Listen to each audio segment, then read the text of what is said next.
Hello guys, in this tutorial we're going to show you how you can turn on or turn off automatic in-game recordings in the Metal TV application. So let us guide you through this, guys. So if you'd like to enable this, launch the Metal TV application on your device, log into it.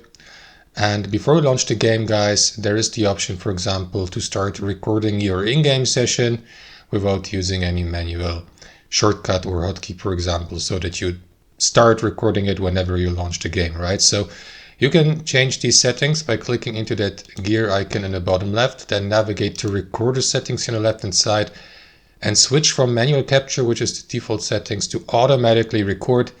And then you have the entire game session. Of course, there's the opportunity, if you select this option, to use a manual hotkey to end that recording session.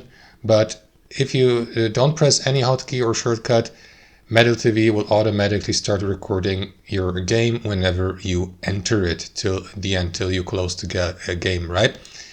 That's how it works, guys. You can also turn the recording off entirely if you want.